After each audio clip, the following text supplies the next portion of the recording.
Вы готовы к уникальному путешествию в мир захватывающих и интригующих снимков. Но предупреждаю вас, вы увидите на этих фотографиях то, что предназначено не для слабонервных. Вы увидите кадр взрыва, который унес жизни почти 80 тысяч человек в Нагасаки. Только представьте, каким ужасом наполнилось сердце каждого свидетеля этой катастрофы. А теперь переключимся на более светлую, но не менее волнующую тайну. Представьте, что на следующем снимке вы увидите один из последних кадров прекрасной принцессы Дианы. Да, это одна из тех фотографий, которую связывают с несчастным случаем, в результате которого она потеряла свою жизнь. А как насчет настоящих героев, рискующих своими жизнями, чтобы запечатлеть страдания людей? Во время периода жуткого голода в Южной Африке в 1993 году фотожурналист Кевин Картер умудрился сделать один из самых трогательных и одновременно ужасных снимков. Давайте вместе посмотрим на кадры, которые покорили мир своей силой и значимостью.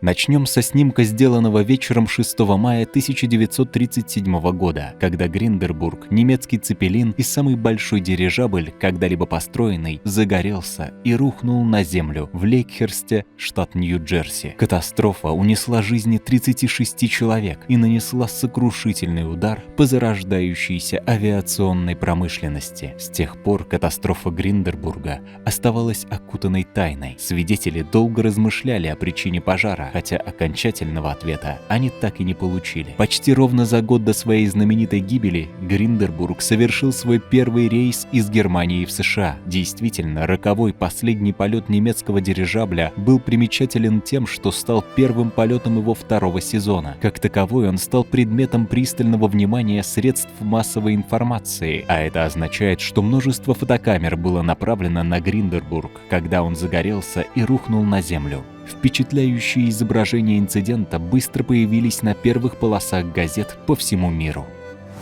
А на следующем фото плотный столб дыма поднимается в воздух более чем на 18 тысяч метров над японским портом Нагасаки в результате взрыва атомной бомбы, сброшенной с американского самолета 9 августа 1945 года. 26-летний лейтенант Чарльз Леви сделал снимок своим личным фотоаппаратом, находясь на борту самолета наблюдения, который пролетал рядом с ударным самолетом, чтобы зафиксировать мощность взрыва. Взрыв произошел всего через несколько дней после детонации первой в мире атомной бомбы, которая была сброшена США на Хиросиму, в результате чего погибло около 140 тысяч человек. А 3 дня спустя вторая атомная бомба «Толстяк» унесла жизни почти 80 тысяч человек в Нагасаки. Фотографии, на которых запечатлены разрушения от бомбы на земле, были подвергнуты цензуре со стороны официальных лиц США, но изображение взрыва, сделанное Леви, облетело весь земной шар. Это было единственное появившееся изображение, на котором было видно массивное облако целиком, но оно не показывало резню на земле и не фиксировала невероятные человеческие жертвы.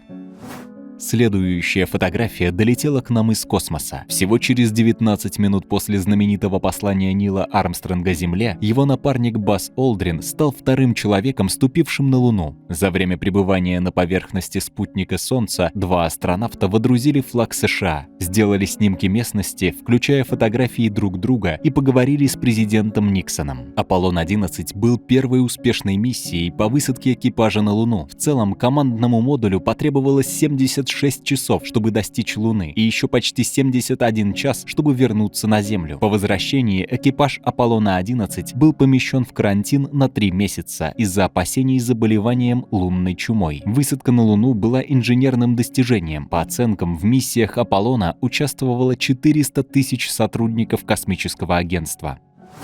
А вот вам фото-селфи. Это явление 21 века. Верно? Такие снимки себя, безусловно, стали популярны в 2000-х, но первые селфи были сделаны давно. Фотограф Джозеф Байрон, возможно, сделал первые селфи в истории, как индивидуальные, так и групповые. Один снимок, озаглавленный «Автопортрет», был сделан в 1909 году на крыше студии Марсо на 5-й авеню основателем компании. Поскольку в то время камеры были еще довольно большими, Байрону требовались обе руки, чтобы сделать снимок, а групповое селфи селфи он сделал 11 лет спустя, в декабре 1920 года. Байрон снова оказался на той же крыше, но на этот раз он сделал фото себя и своих коллег, в то время как кто-то другой делает снимок за кадром.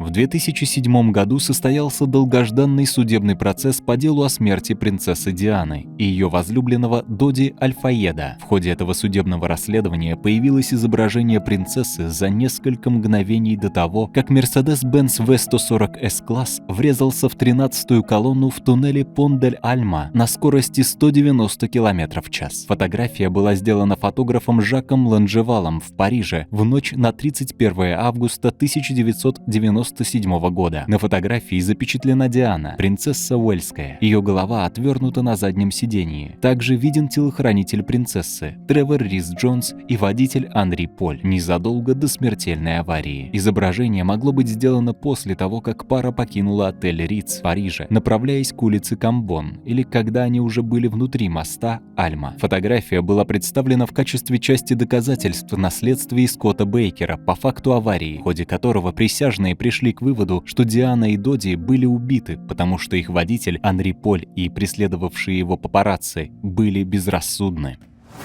А вот это фото, сделанное 11 июня 1997 года, вошло в историю как первая фотография, сделанная и отправленная с помощью мобильного телефона. В этот день инженер и предприниматель Филипп Кан находился в родильном отделении центра Саттер в Санта-Крус, Калифорния, ожидая рождения своей дочери. Пока его жена рожала, он решил, что сейчас самое подходящее время отправить фотографию своего новорожденного ребенка через свой раскладной телефон. Итак, он смог соединить телефон Motorola StarTAC, цифровую камеру Casio QV, которая делала снимки размером 320 на 240 пикселей, и портативный компьютер Toshiba 430 CDT.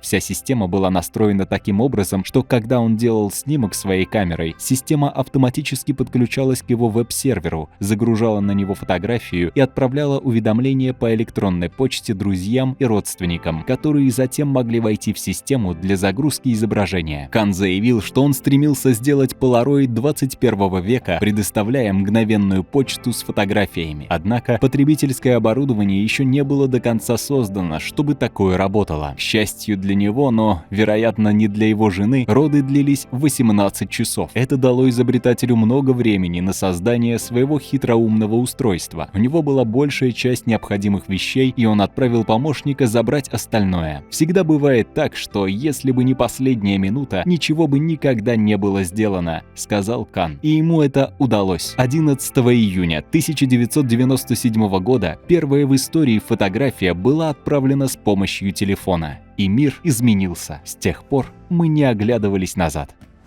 Следующее фото умиляет своей идиллией. Представьте себе, как вы беспечно гуляете по улице со своей маленькой дочкой, наслаждаясь теплым летним днем. Вы останавливаетесь, чтобы сделать фотографию, не подозревая о том, что всего в нескольких шагах от вас находится смертельная опасность. Неприметная красная машина, заполненная взрывчаткой, готовится к взрыву, который произойдет через несколько секунд. Но вы не знаете об этом. Вы не знаете о террористической организации, которая заминировала эту машину в знак протеста против мира и прекращения огня. Вы не знаете о том, что этот теракт станет самым кровавым за все время конфликта в Северной Ирландии. В августе 1998 года в городе Ома, Северная Ирландия, произошел ужасный теракт. 29 человек погибли, более 220 были ранены. Террористы предупреждали о взрыве, но полиция неправильно поняла их сообщение и непреднамеренно повела людей к машине, а не от нее. Фотография, которую нашли на камере, вытащенная из-под завалов, стала свидетельством спасения. Мужчина и его дочь, запечатленные на фотографии, чудесным образом остались живыми. Но она также напоминает о том, что жизнь может измениться в одно мгновение, и что даже в самый обычный день может произойти нечто ужасное. Пусть она будет напоминанием о том, что мир и безопасность — это нечто, за что мы должны бороться каждый день.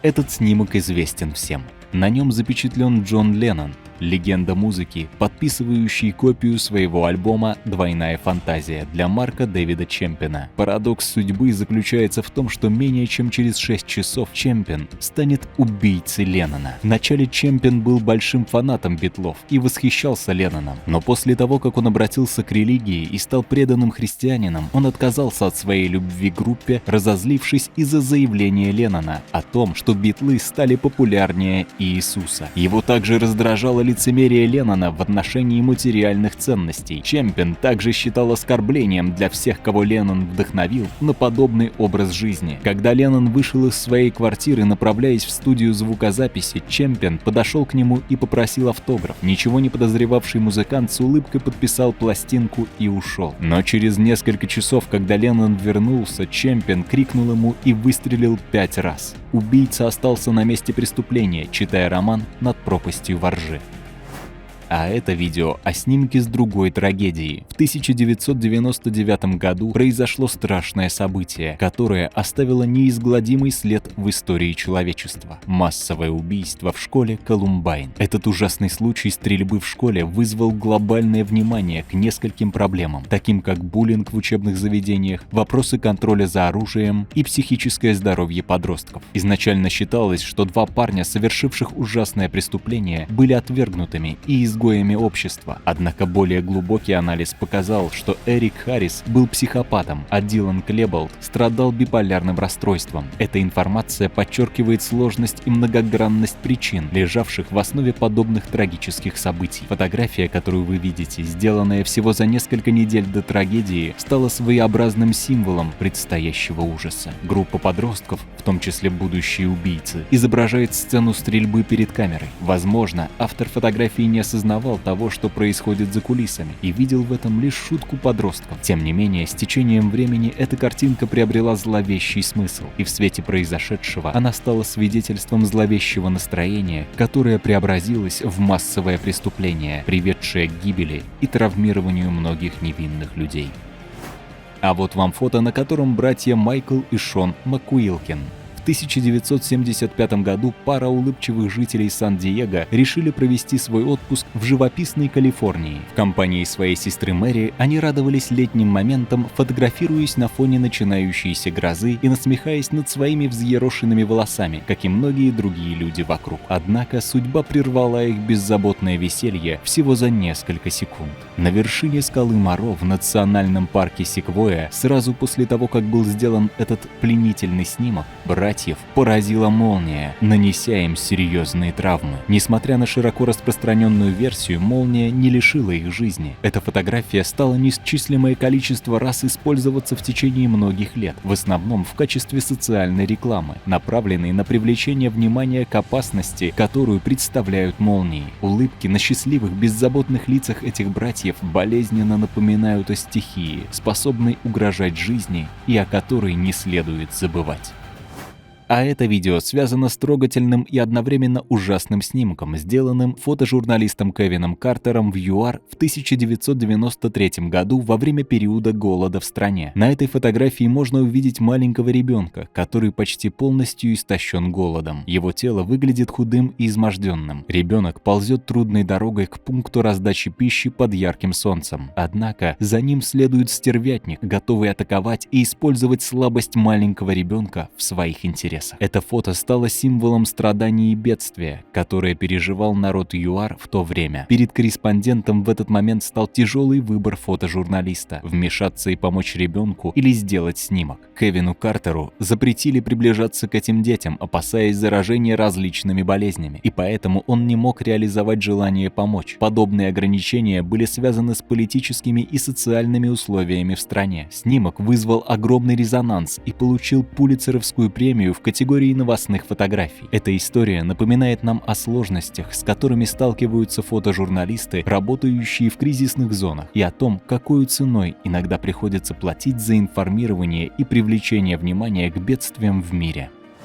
Увиденные вами снимки, которые потрясли мир, не только заставляют нас задуматься о красоте, силе и хрупкости жизни, но и напоминают о важности каждого момента, который мы имеем. Они являются свидетельством наших эмоций, страданий, радостей и триумфов. В В каждом кадре заложена целая история, иногда трогательная, иногда поразительная, но всегда подчеркивающая наше человеческое взаимодействие с миром вокруг нас. Пусть эти фотографии будут не только источником вдохновения и размышлений, но и напоминанием о нашей общей ответственности перед историей и перед друг другом.